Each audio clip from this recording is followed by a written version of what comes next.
Bilat sang Iloy kang diputa kagid daw. Cancel yung flight namin from 7 AM magiging 7 PM na.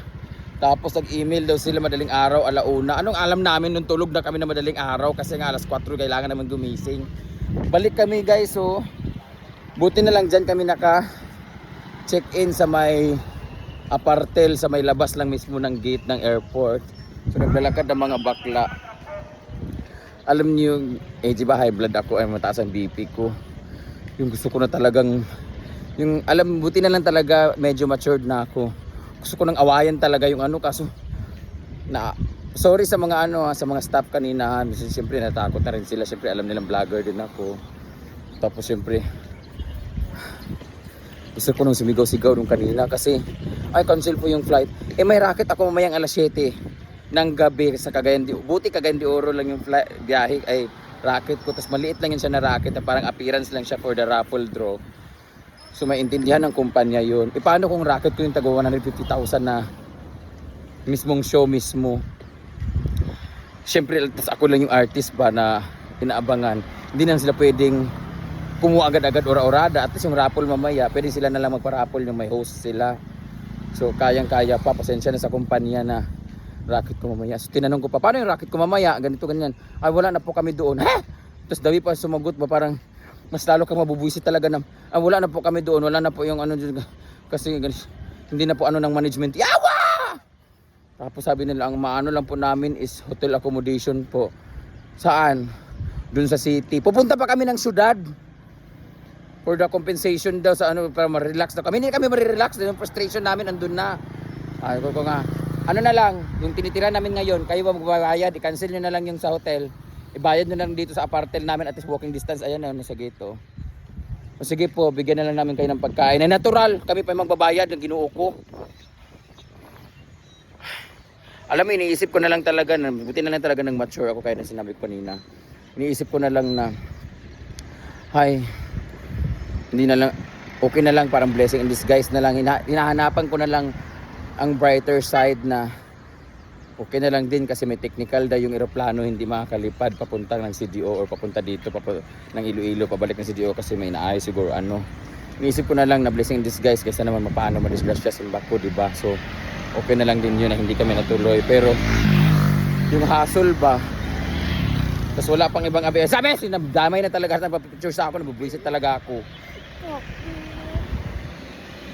Thank you, madam. Thank you. Damay pati yung guard oy. Gusto mo pa-picture pati yung ibang mga nakalinya sa amin gusto mo pa-picture na kasi mangot na ako, hindi na ako nagsalita. Yung bisit na bisit ka pero kailangan mo mag-smile kasi may nagpa-picture. Yun na lang iniisip ko talaga. Kaysa atakihin ako kahit naman mamatay tayo diyan sa pakikipagdebate sa kanila. Wala na silang magagawa kasi hindi rin naman kasalanan ng mga personnel yun sa airport eh. Nag-cancel eh. Wala na sila doon, hindi nila saklaw yun. Kaya ang tanging magawa ko na lang talaga, sana makahanap pa ako ng lalaki dito sa Iloilo while waiting ng alas 7 di puta. Asa na ba yun si Barus oy? Ay, Barus ba yun? Surab Buisit. Hindi naman, sa lahat naman wala naman tayong magawa. Kahit Cebu Pacific, Philippine Airlines, Air Asia pa yan. Ganyan talaga. Wala tayong magawa pag nag-cancel sila. Pero dapat kabis. Pero sana ba pag kami dinadili kami o na-late kami sa traffic ba, bigyan nyo rin kami ng time na kung ipasa nyo kami mga late ba, lalo na pag may rason na iba. Pag na-late kami, huwag nyo na kami singilin ng mahal kasi may rason din naman kami. Kasi pag kayo na-delay kayo o nag-cancel kayo, wala na rin kami magagawa Hello. So dapat kami din kung malate din kami ng kahit papaano o meron kaming naantala na flight, sa may ganyan rin kami ng consideration na bigyan pa ng chance na makalipad na walang babayaran na malaki kasi may rason din kami bakit kami nalilate. May rason din kami bakit kami hindi nakaaabot ng ganong oras. Ganon din sa rason ninyo na may mga technical kayo kung ano mga difficulties ninyo. Ganon din sa rason ninyo. Mas marami pa nga kami ang naapektuhan kaysa dun sa isang taong na late lang. Kayo, ilan kami pasahero na naapektuhan, na hassle. Sana sa mga airlines dyan, lahat ng aircraft, lahat ng airlines, bigyan nyo rin ng konsiderasyon yung mga taong nalilate. Huwag yung wag yung pag hindi nakalipad, babayad na naman na napakamahal na ticket on the spot, visit. So nakapaglabas na kami ng sama ng loob. At least dahil dyan Cebu Pacific, meron na akong reels. Pero iba pa rin eh, yung hassle mamaya. This is not for only for the Cebu Pacific, but for all the airlines. So ulitin ko, naging naman talagang mayroong mga ganyan din namin sa Clau, yung mga ganyan. Hindi natin mapipigilan yung mga ganyan kasi may mga ganyan talaga, mga inconvenience. Kaya hangiling ko lang talaga, pag meron din kami, lahat ng pasahero, pag merong na late, isa lang naman yan sila, dalawa, tatlo, sabi natin isang pamilya, 5. Pag na late sila because of some reason or inconvenient na mangyari sa kanila, sana wag nyo rin silang singilin ng mahal para bumili ng panibagong ticket. Bigyan nyo rin sila ng konsiderasyon, kagaya ng binibigay namin sa inyong konsiderasyon na wala na rin kaming choice kundi magantay ng flight ninyo. So, kasi di ba pag may naiiwan, kailangan bumili ng ticket, ora-orada, mas mahal, ganito, ganyan. Malay nyo ba kung ano nangyari sa kanya papunta sa airport? So ganun na lang, at least may reels na ako. Kakain na lang kami dito kay Aisha Eatery. Na-promote pa yung Diputa.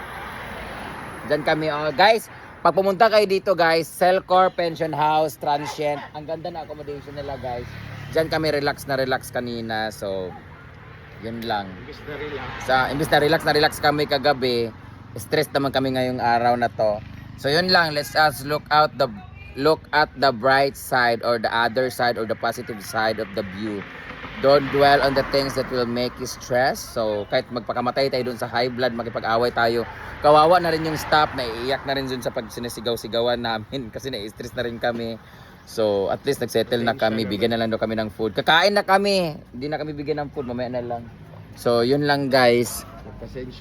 Magpasensya na lang doon sa mga staff, hindi nyo rin naman kasalanan, pero ganun talaga kung kayo din sa sitwasyon namin, lalo na may racket ako. So kain na lang muna kami. So dahil alas 5, alas 6 pa ngayon, mag-aantay pa kami ng breakfast nila, pag alas 10 pa ibigay, dito na lang kami. Hi sir! Gusto ko ng boiled egg pero gusto ko yung egg ni kuya. Charot lang. Naka-helmet si sir. Mag-ano siya? Magda-drive siya. Gusto namin sana kumain ng tortang oten.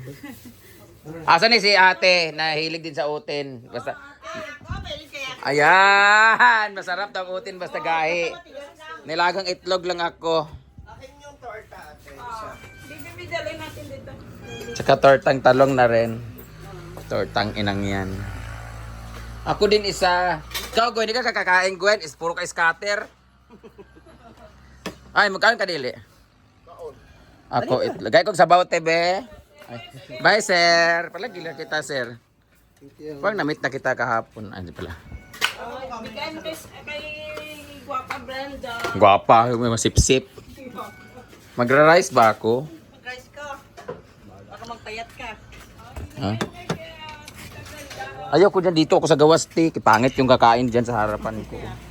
Dito tayo. Bye-bye, Ampeng! Ay, ingat. Halong ka mo, halong ka. Dito kami sa kan. Sabaw ka?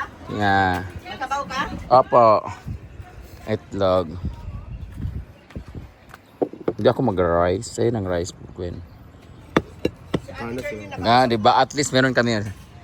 Nag-reply ang Cebu Pacific. Sorry for the inconvenience. We will reach you out shortly. Wala namang magagawa. Kaya dapat meron kayong reserva aeroplano. Dapat meron kayong reserva aeroplano para pag...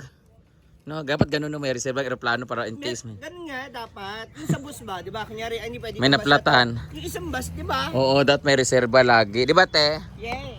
Kasi hindi nyo ano, kung ano yung mga tag nito, lakad ng mga tao eh. Dapat magre-ready ng reservang aeroplano. Gaya niyan, may yung mga flight na connecting flight, mga ganun. Buti na lang hindi connecting yung CDO. Ano tag itlog, madami kawag itlog sa laki. Isipin mo kung magkukunin. Irma! Hindi ako magkakanin, tapos bibigyan ko ng kanin. Ikaw gusto mo rin mas benta yung kanin ninyo eh. Bigyan nyo ko kutsara at tinidor, hindi yung ganyan-ganyan kayo. Uy, may naka-video. Ay, naka-video pala. Hello, te. Salamat, te. Este, parang... yung... Buti na lang talaga. Ang ganda ng ano namin. Yung lugar namin. Lugar nila. Nakakainan namin. We are eating outside. O, tagal akong bag break.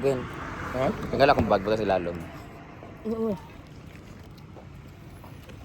Mapapakanta lang tayo na Kingdom of Cancellation. Parang ano din, manginasal. Mga ko sabaw. Oh. Okay. Kakain na lang namin to ngayon Cebu Pacific para busog na kami. Pahinga na lang kami. Hindi na kami kumuha ng ano ninyo, accommodation ninyo. Kasi malayo na yung syudad. Di ba Oo. nag-taxi tayo kahapon lalayo, di ba? Magkano yung, kahit Magta-taxi sabihin pa mong kami, yung oras pa. babayaran ninyo, yung travel time kasi. Layo pa. Halos isang oras din siguro. Hala, kinain ko si Inday. Sina? Pagi. Pagi yan? Agi? Patikim. Sarap yan. Parang isda lang. Isda naman talaga. Pagi to? Kukulang pa sa baw niyo, magsabi lang kayo ha. Nalami ang ginataang pagi. Oh. Kunin ko kumakain mo. Yung lasa niya kay isda na parang crab. Ay, no? Pati yung texture niya. Para mang inasal din yung ano. Para mang inasal yung sabaw na sinigang. Ang aga nila makaluto ah. Anong oras ka nagluto, Tio? Kagahapon pa to ininit Nung lang. umalis tayo, luto na sila. May luto na sila. Kanila parang itong dalawa eh. Hindi, yung isa. Alas 4 gising na ako. Gising na tayo. Nag-email pala sila. Alauna. Launa.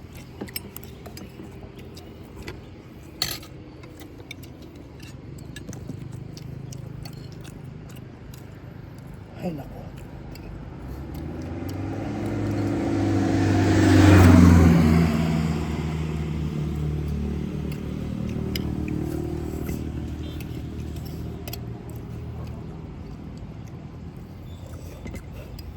Anong sabihin ko doon sa kumpanya? Si Milmar na lang pa. Buti na lang. Hindi ganun kalaki yung budget doon. I mean, buti na hindi ganun kalaki yung event na yun. Baka gusto nyo itap-taob ko tong lamesa. Tubig na po Kape! kami. Magkape ka? Kape! Ako water lang, nagkape na. Kailangan naman ng kape! Ano lang, Yung kaya ipaglaban kami. Ah. isang steak na walang sugar. Kainuan mo na yun. Yung gapong ganun niya. Unhealthy rin naman tayo lahat. Siya. Ano ko nga? Hmm? Hindi talaga ako ano. At saka 3-in-1 na coffee ko black. Black na lang lahat. Black. Stick. Tatlo na. Tatlong... Anong kakapi ka ba? Tatlong black na lang po. Tatlong black.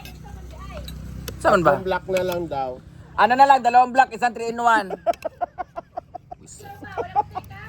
Dalawang stick ba na black? Ay, ano ba? Dalawang stick. Isang 3-in-1. Ah, iba pala yung black. Iba yung stick. Ah, kasi may kopi ko black. Yawa kasi. Te, panghagan ta kakaroon, te.